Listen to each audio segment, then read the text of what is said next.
সবাই মনোযোগ থাকবেন তাহলে যেহেতু মাইক নাই কথাগুলো শুনতে আসবেন। তো প্রথমে আমি আলোচনা করব কৈশোর যৌন ও প্রজনন স্বাস্থ্য এই দুইটা বিষয় নিয়ে আমি আলোচনা করব। বিশ্ব স্বাস্থ্য সংস্থা সংখ্যা অনুযায়ী 10 থেকে 19 বছর বয়স হলো বয়সন্ধিকাল। কত থেকে কত বছর? আপনাদের বয়স তাহলে কি 10 থেকে 19 না এখন? তোমরা এখন পর্যায়ে আছো।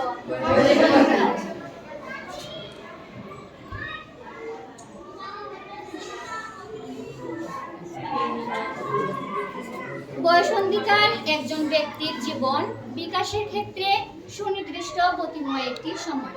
এই সময়টা খুবই কি গতিময় সময়। এই সময়টা খুব তাড়াতাড়ি কি হয়ে যায়, চলে যায়। এই সময়ে একজন মানুষ শারীরিকভাবে, মানসিকভাবে এবং সামাজিকভাবে বিকাশ লাভ করে। কয়ভাবে বিকাশ লাভ করে? তিনভাবে। কিভাবে? শারীরিকভাবে কিভাবে বিকাশ লাভ করে? কেউ কি বলতে শারীরিকভাবে কিভাবে বিকাশ লাভ করে? আচ্ছা, মানে তার যে বৃদ্ধিটা হবে তখন, তারপর হচ্ছে তার যে মানসিকভাবে তার চিন্তা ভাবনার পরিবর্তন করছে। আগে যে যখন বয়সটা 10 বছরের কম ছিল তখন সে সহজে কোনো কিছু বুঝতে পারত না, কোনো গুরুত্বপূর্ণ সিদ্ধান্ত সে নিতে পারত না। তো যখন তার বয়সটা 10 থেকে 20-এর দিকে যাবে তখন সে কি সহজেই সবকিছু বুঝতে পারবে। পরে হচ্ছে সামাজিকভাবে বিকাশ কিভাবে লাভ করে। যখন দেখো সমাজে অনেক গুরুত্বপূর্ণ বিষয়গুলো আছে যেগুলো ছোট থেকে নেওয়া হয় কিন্তু এই যে বয়স 10 থেকে 19 বছর যে বয়সটা আছে তখন সমাজে বিভিন্ন কাজে, গুরুত্বপূর্ণ কাজে তারা কিভাবে অংশগ্রহণ করতে পারে। তারপর হচ্ছে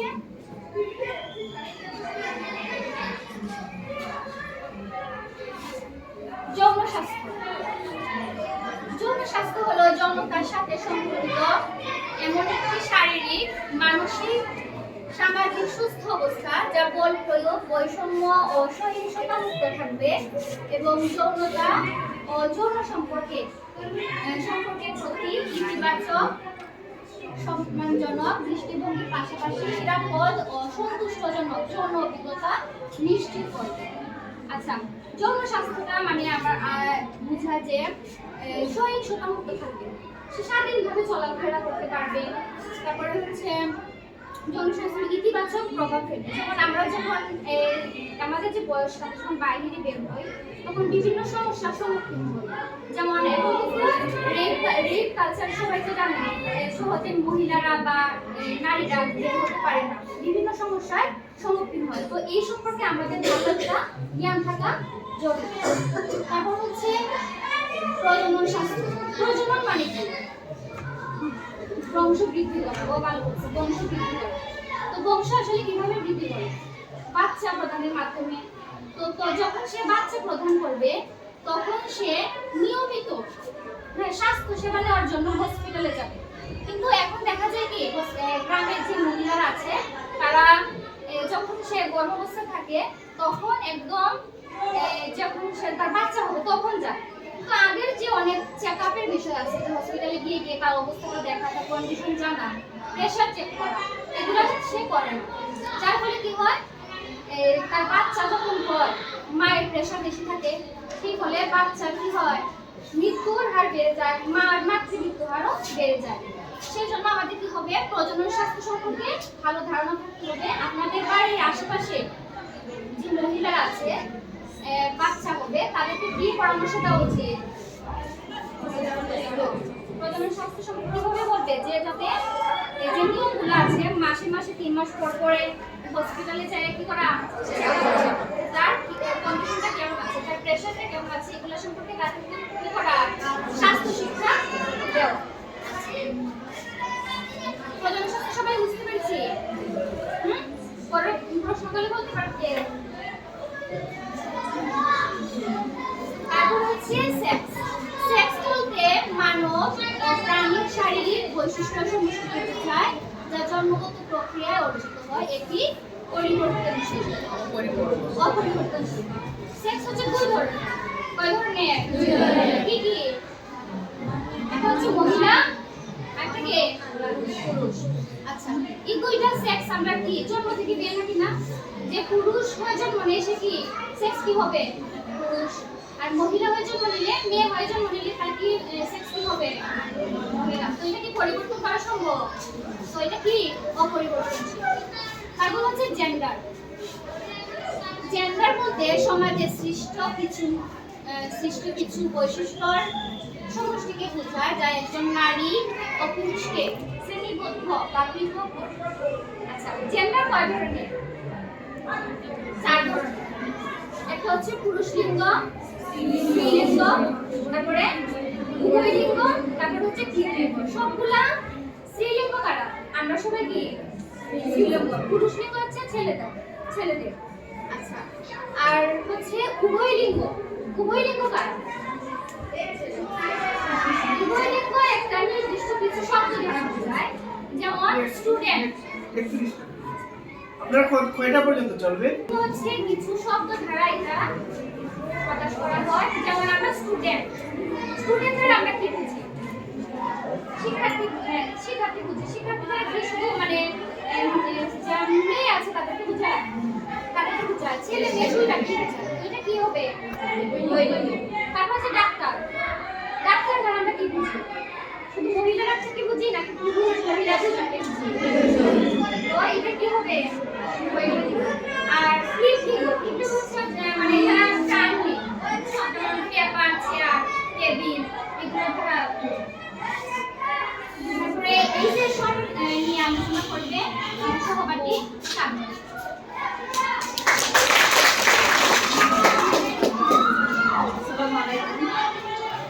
আজকে আমি সেকশন 2 নিয়ে কথা বলবো।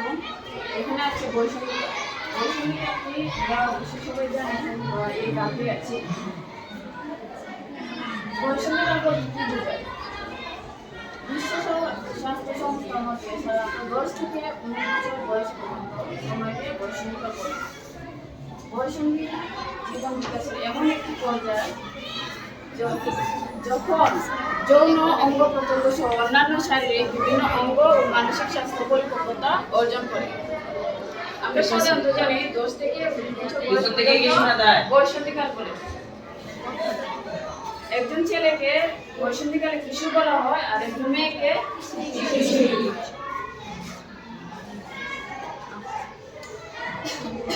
এখন আসি বয়সন্ধিকালে ছেলেদের শারীরিক পরিবর্তন।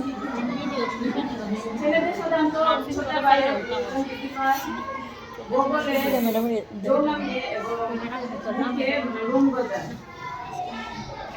দাড়িও বুক বড় হয়, শরীরের মাংসপেশিগুলো মানে বৃদ্ধি পায়, ওজন বৃদ্ধি পায়, বুক ও কাঁধ চৌড়া হয় মানে অনেক বড় হয়, বীর্যপাত, গলার স্বরটা তাদের অনেক উচ্চস্বর মানে ভেঙে যায়, বেশি বড় হয়, অঙ্গকোষ ধীরে ধীরে বড় হয় মানে আমাদের সেলগুলো মানে বৃদ্ধি পায়।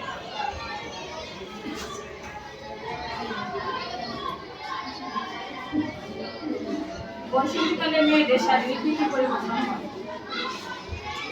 যেমন তাদের উচ্চতা একটু বৃদ্ধি পায়, ওজনে বৃদ্ধি পায়, বগল যৌনাঙ্গে পরিপাকে মানে রোম গজায়, কোমর সরু হয়, নিতম্ব বাড়ি হয়। উরু আর নিতম্ব কেন বুঝি? উরু নিতম্ব, উরু মানে ওটা বোঝায়, উরু জায়গা, আর নিতম্ব মানে তো বুঝে মানে মাথাটাকে বলে আমরা সাধারণত জানি ওইটা। ডিম্বাণু পরিপক্ক শুরু হতে থাকে, মাসিক ও ঋতুস্রাব শুরু হয়। মাসিক কি আমরা বুঝি?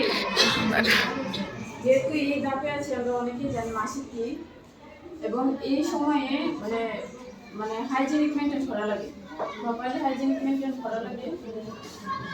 এখন আসি বয়সন্ধিকালের মানসিক পরিবর্তন। সবসময় একাকিত্ব বোধ করা, একঘেয়েমি বা অসংগতিপূর্ণ আচরণ, কারোর সাথে ভালোভাবে কথা বলতে ভালো লাগে না,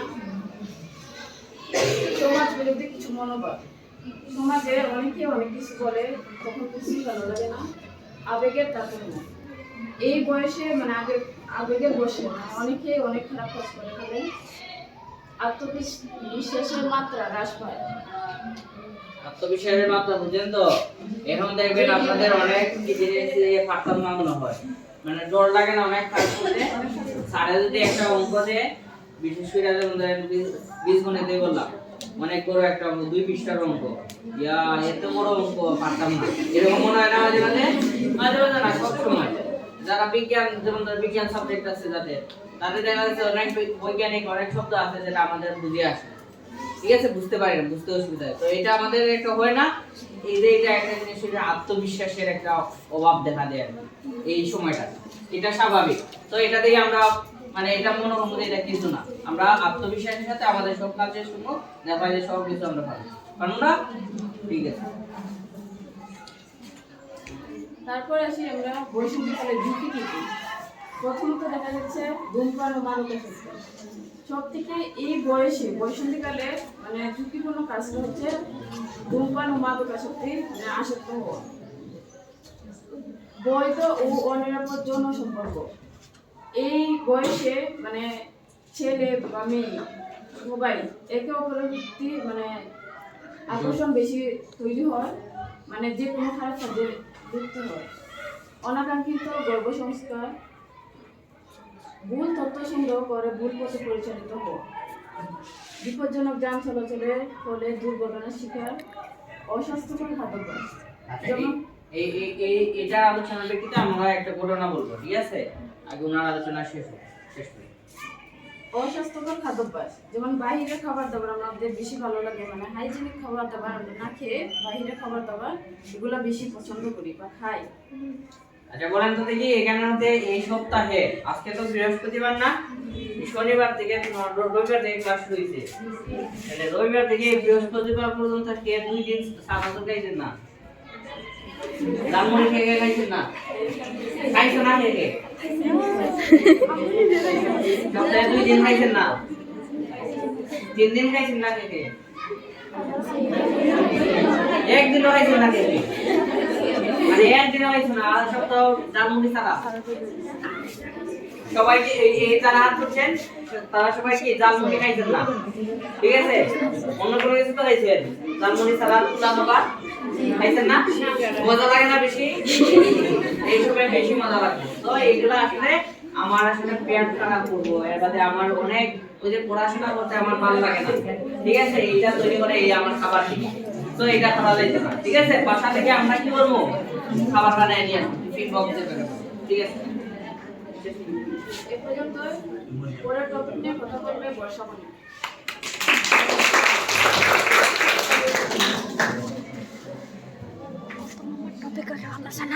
সবাই কথাগুলো মনে রেখো, একটু করে প্রশ্ন করা হচ্ছে। আচ্ছা, আমরা কি বাল্য বিবাহ সম্পর্কে কেউ কিছু জানি? একদম বলেন তারা। দেখো না একজন কও, তারাই কও, কইতে পারে না, সমস্যা নাই, বলো, সমস্যা নাই, বলো একদম। কেউ জানি না, বলো। বলো, দাঁড়াও। মেয়েদের 18 নিচে এবং ছেলেদের 21 বছরের নিচে বিবাহকে বাল্য বিবাহ বলে। মানে এই মানে আচ্ছা দাঁড়াও, মানে এই বয়সে বিবাহ হলে বাল্য বিবাহ নাকি না হলে? এই বয়সে নিচে নিচে, ঠিক আছে, ঠিক আছে, হাততালি তো আলোচনা। আচ্ছা, আজকে আমরা জানবো বাল্য বিবাহ কি এবং বাল্য বিবাহের কারণ এবং বাল্য বিবাহের প্রভাব, তিনটা জানবো। প্রথম হচ্ছে বাল্য বিবাহ কি। বাংলাদেশের বিয়ের আইনগত বয়স মেয়েদের ক্ষেত্রে 18 বছর এবং ছেলেদের ক্ষেত্রে 21 বছর। এই বয়সের আগে কোনো ছেলে ও মেয়েরা যদি বিয়ে দেওয়া হয় তখন তাকে বলা হয় বাল্য বিবাহ।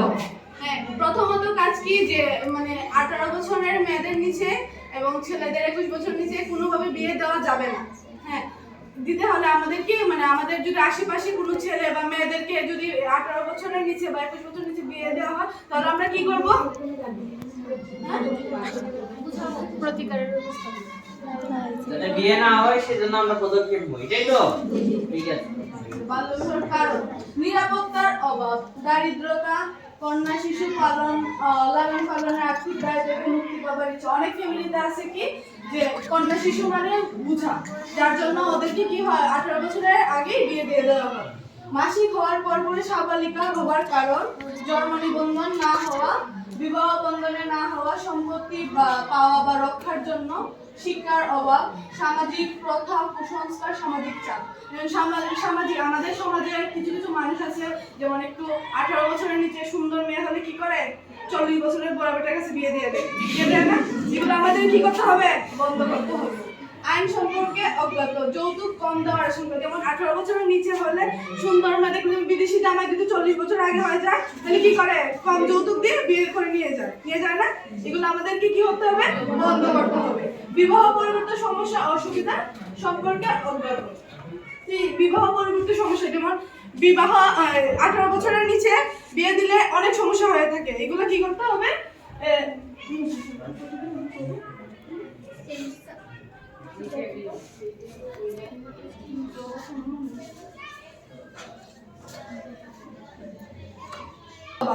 মানে বাল্য বিবাহ 18 বছরের নিচে এবং 21 বছরের নিচে যাদের বিয়ে হলে কি কি প্রভাব পড়তে পারে?